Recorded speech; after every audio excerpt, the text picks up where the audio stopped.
So, punta naman tayo guys sa iba't ibang case ng cylinder or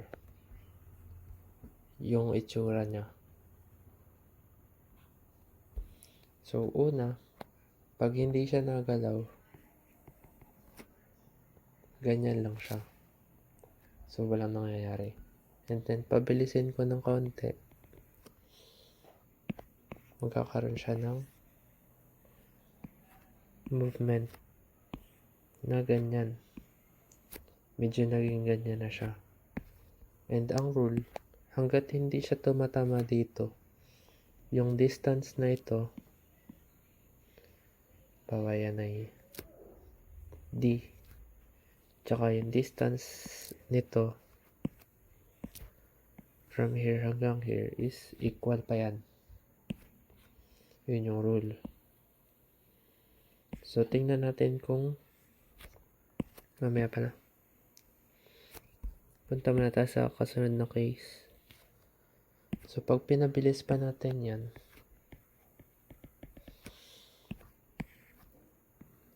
maabot na niya to. Magiging ganyan na siya. And then, ito ay 1. Ito ay 1 din. So, wala pa nabububo dyan. Hanggang dyan yung nose pill. Then, pwede natin makalculate kung gaano kabilis yung kailangan niya para makarating siya dito sa nose pill. So, kung tandaan niyo yung formula, H equals W squared over 2G R squared. Or, yung original nating dinerive is yan. And then, kung yung X natin is, di ba ito yung X? Baway ganyan. Pwedeng ito rin yung X. So, kung nasa dulo yung X natin, makakonsider na natin to na radius. And then, ito yung corresponding Y value niya. Ito. Yan yung height ng paraboloid. Kaya ito yung pwede na natin gamitin. So, alam natin yung radius, which is 2 kalahati nitong diameter. So, yan ay 2 squared. Alam din natin yung H. So, yan. And then, pwede natin masolve yung W. So, tatype ko sa calcio ko.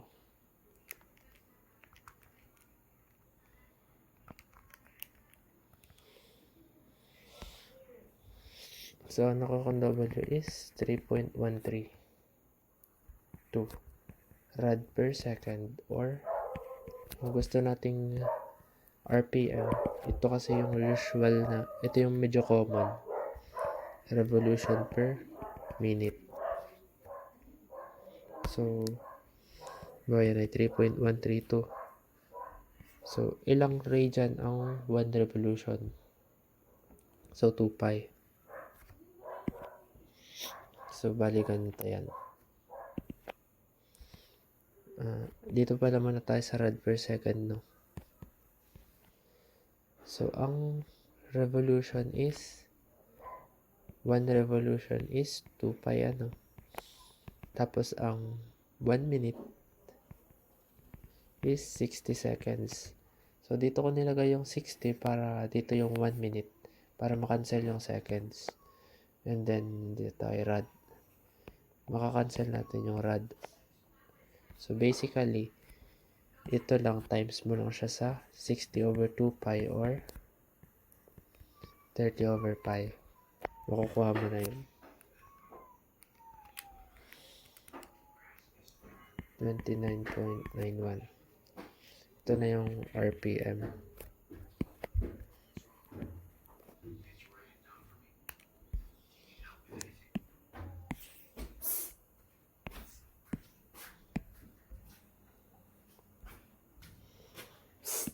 And then, pag in-increase pa natin yung angular velocity niya, magiging ganito na yung itsura niya. Ganyan. Pero since open siya, yung tubig dito is magkakaroon na ng spill. So, hanggang dito lang yung maximum height niya. Yan. Tapos ay, ito lang yung bababa kapag pinabilis pa natin ng pinabilis tong angular velocity. Hanggang makarating siya dito. Pag pinabilis pa natin yung rotation. So, ito, another critical value yan. Pwede rin natin i-compute yung kung gaano kabilis yung angular velocity na kailangan para maging ganito yung curve ng paraboloid. Ma-reach niya yung bottom of the tank. So, alam natin yung height niyan. Ang height niyan is ito, 4. And then, ang radius niya is yun pa ring 1. May mali pala tayo dito, no? Ginamit ata natin yung radius ay 2. Tama, ito nga ang ginamit natin, 1 lang dapat. So, yan ay 2 equals w squared over 2g times 1 squared.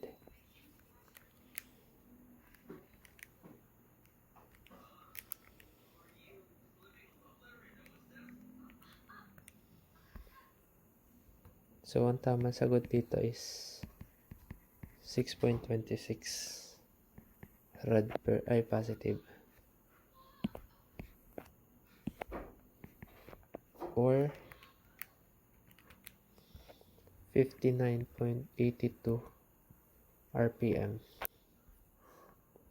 So, dito naman tayo. 4 equals W squared over 2G times 1 squared. Yung G pala is 9.81. So, pwede natin ulit makuha yung W dyan. 4 equals x squared over 2G.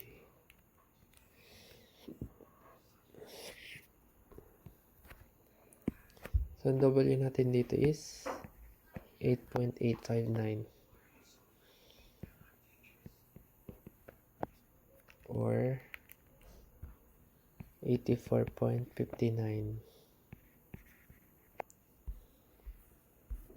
And then, after nyan, pwede pa natin ito pabilisin.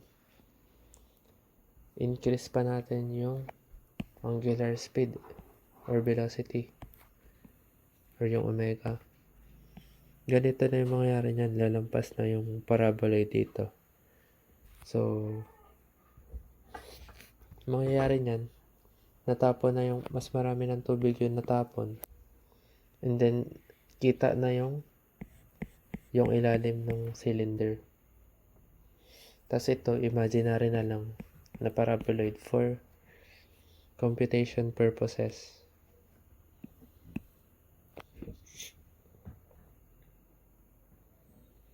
So, ganun guys. So, meron tayong dalawang critical value ng W. So, ito is malalaman natin kung ano ba yung itsura ng tubig kapag alam natin yung dalawang critical value. So, ito yung matatouch lang niya yung top na nose pill. Ito yung sinolve natin kanina. And then, meron tayong angular velocity rin na magta-touch ng bottom.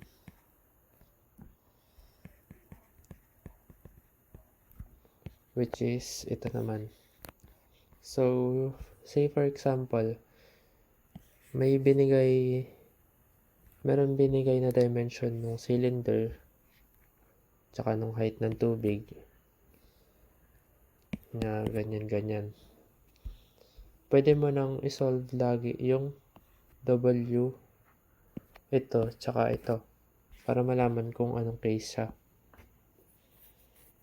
So, una, bawa, dito na lang sa example natin na ganyan.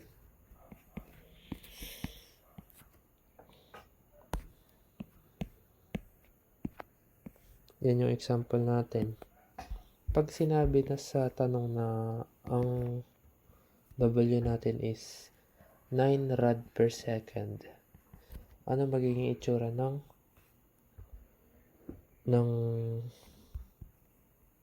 tubig dyan? So, sabi natin, matatouch siya sa bottom at this angular velocity. So, ibig sabihin, mas mabilis pa to kaysa dun. Ibig sabihin, lampas na siya dun.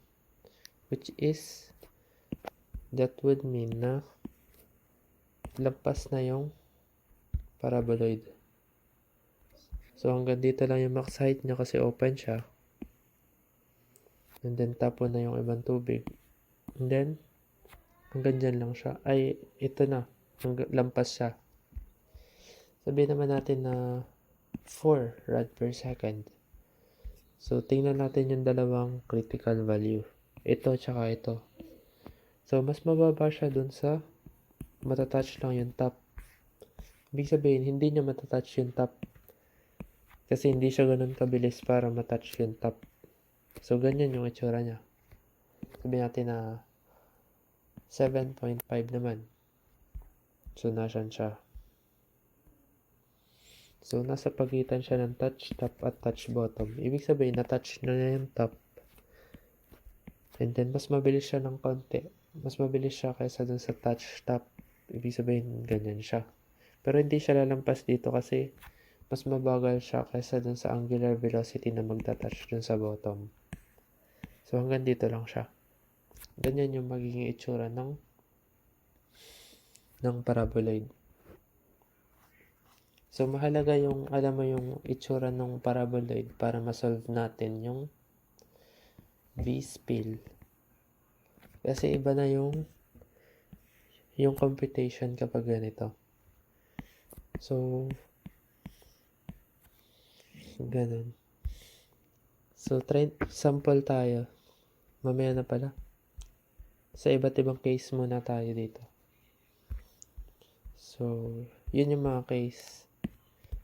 And then, another pala is nakadepende rin yan dun sa height yung sa initial height ng tubig. So, kapag kasi mas mababa siya, for example, ganito, below kalahati yung volume ng tubig. So, ang mangyayari niyan, ito yung initial water, ganyan. And then, pabilisin natin yung ikot, ganyan na siya. Pabilisin pa natin, ganyan na siya. So, ang nangyari, una niyang matatouch tong bottom. So, ibig sabihin, mas malaki yung touch dun sa top. Mas malaki to. Bawa ito ay 10. Kung ito ay 10, ito ay mga 6. For example lang yan na values. Mas malaki yung touch top. And then after nito pala, magiging ganyan na siya. Ganyan. So, mauuna pa yung lampas siya dito. And then, hindi na rin safe i-assume. Awan ko lang kung ganito pa rin eh. Kung equal pa rin tong dalawa. Hindi na siya safe na i-assume. Magde-depend na tayo dyan dun sa initial volume ng air. So, kung ganyan yung... Ay, hindi pala. Mali pala. Dyan pala ay para sa closed. So, ang mangyayari nyan is para makuha mo yung... Pwede pala, no? Tama. Hanggat hindi siya nalampas kasi dito, ibig sabihin, wala pa rin natatapon na tubig. So, basically, yung volume ng air, since air at tubig lang naman to, and then walang natapong tubig, ibig sabihin, yun to pa rin kalaki yung volume ng air. So, possible yan. So, proceed tayo. And then, pabilisin pa natin. Tsaka lang siya magaganito. Tapos, ay pabilisin pa natin. Tsaka siya mag-V-spill. Magiging ganyan, pero bawal siyang lumampas. So, bababa ulit yan. So, pero bihira naman itong ganitong case na mas kakaunti yung tubig kesa sa air. So, yun yung lahat ng case para sa open cylinder. And then, sa closed cylinder naman, halos ganun lang din.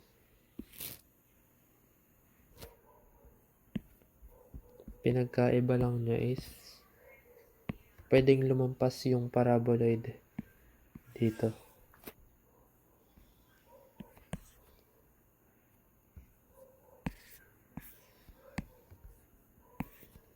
So, try tayo.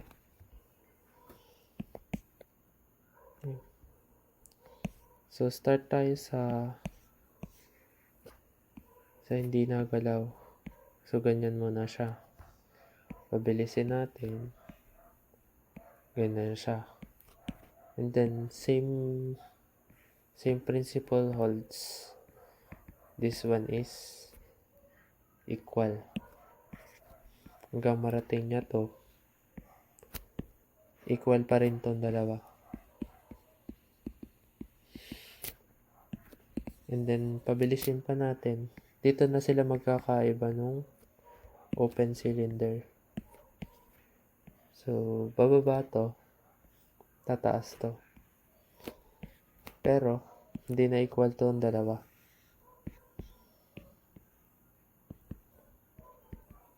Mali na to.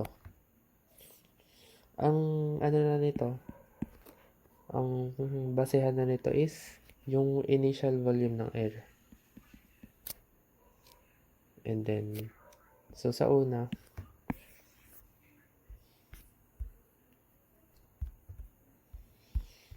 ang initial volume ng air is this one. So, solvable yan. Pi r squared h. Kasi cylindrical. So, pi ang radius mo ay 1 squared. And then, ang h mo is 1 din. Pi yan.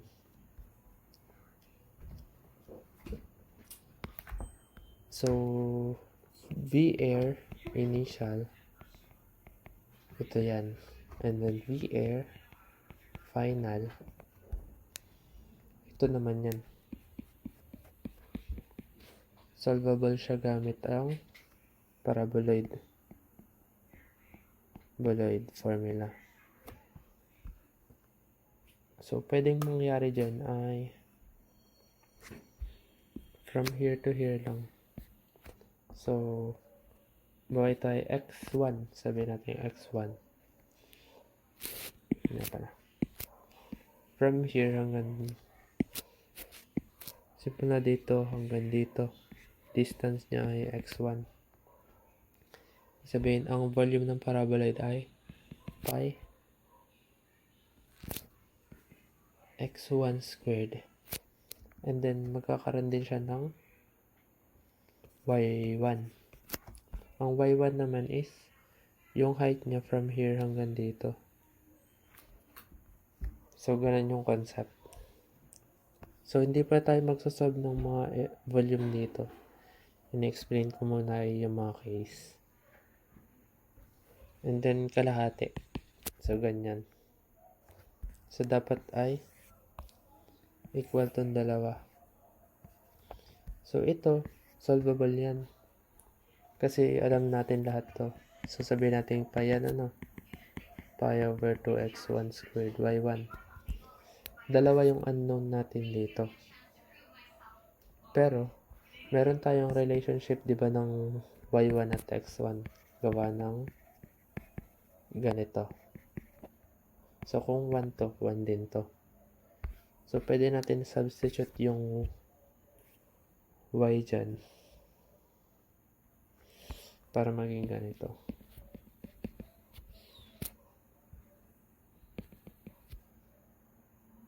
And then, yan. So, kung given yung speed niya, makukuha mo ng x1. So, ganun yung concept. And then, tuloy tayo. Pabilisin pa natin.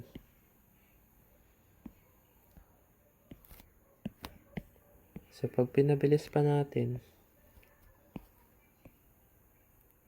ganyan na siya. And then, mape-preserve dapat na itong volume na to is ganun pa rin kadami. Same nito. So, solvable din yung ano nyan. Same principle. Ganyan ang gagawin. And then, pag pinabilis pa natin, ganyan na siya. Ito na yung, siguro ito yung pinaka, mahabang part ng solution kapag ganito yung itsura. So, ang mangyayari niyan, para makuha mo yung volume ng air, kailangan mong, wait lang.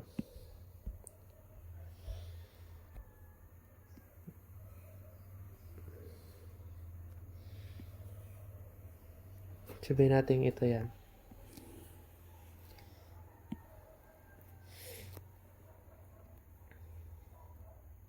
Tapos meron tayong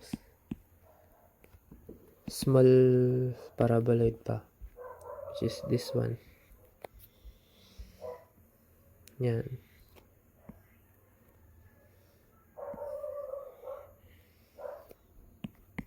Ang mangyayari niyan, ganito yung itsura niyan, no? So, meron tayo ditong x1. Ito ay y1. Then ito ay x2. Ito yung distance na yun, no? Ito yung x1, x2, y2. So, balang mangyayari niyan, we have to subtract this one dito. Kasi ito ay imaginary lang. Ito yung sinasabi ko na imaginary for computation purposes.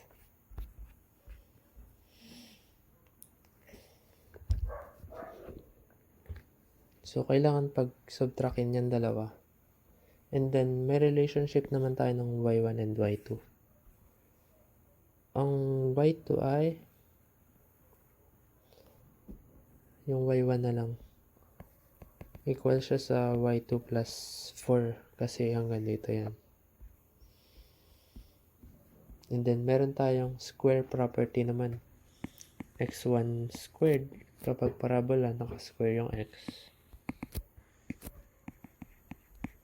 Yan. Isa pa yung relationship. Kasi ito ay pwede na siyang y2 plus 4.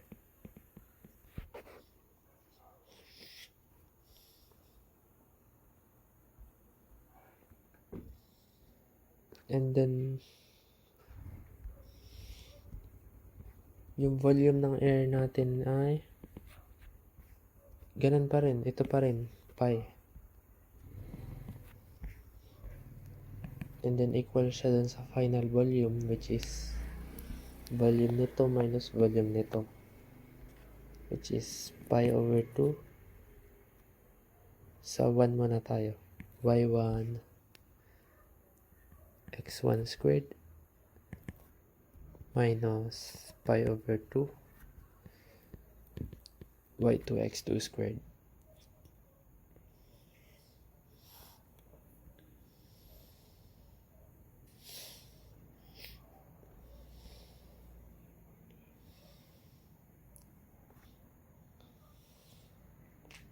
After nyan, pwede na ito maging y2 plus 4.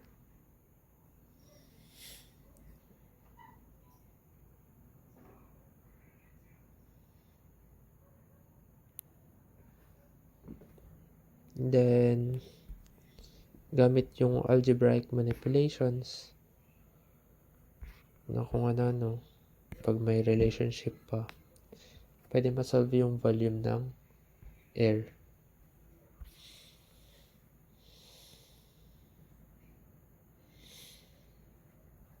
So, yun yung mga case. Solvable din yung ano nito. Sige, try pala natin. I-solve yung parang critical na ano, na angular velocity.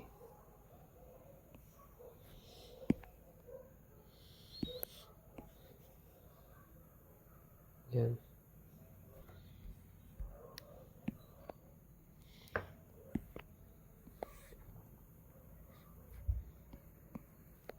Ganun na lang ulit ang itsura. So, una is ito. Touch top. So, sabihin natin angular velocity para matouch yung top. Same lang din ano. Ito lang din yun. Same sila. 6.26. Same ng calculations din. Kasi ang H mo ay 2. So, dito may iba. Pag na-touch na yung bottom,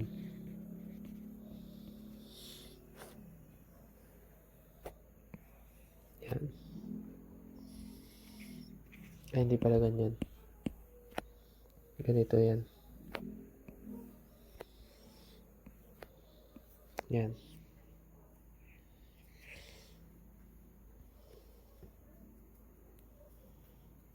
So, sabi natin is, based on our computation, VAI equals sa pi.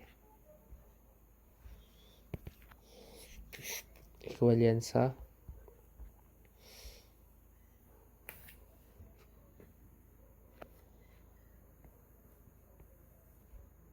x1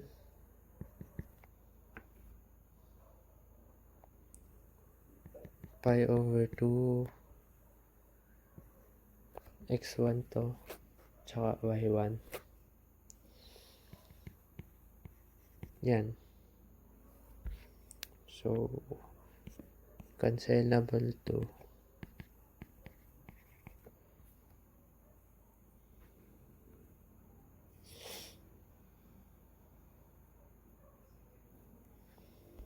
Then, ito yung isa pa palang relationship. Yung H niya is laging yan. So, yung R is, alam natin. 1 to dito sa case natin. So, may relationship na tayo ng H at W squared.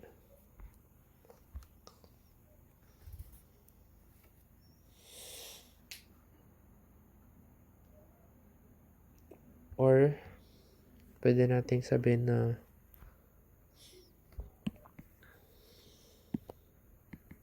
mas madali pala na y1 x1 squared.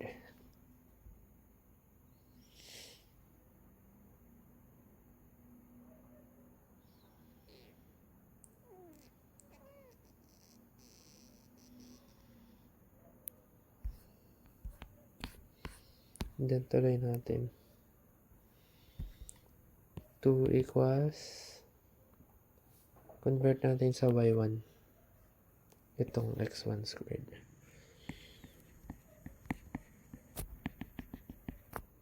Yan.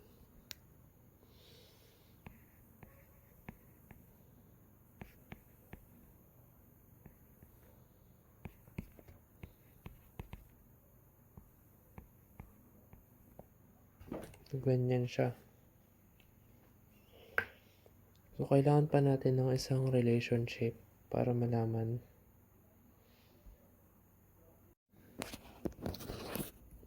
So, yung isa palang relationship is, alam na natin na yung y1 is 4.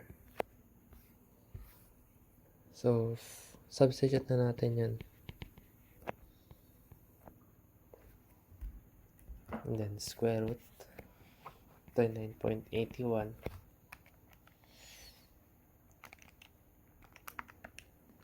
So W is 12.53 rad per second.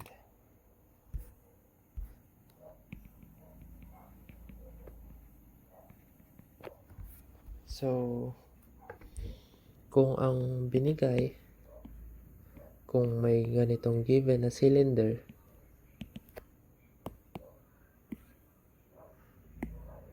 and may binigay na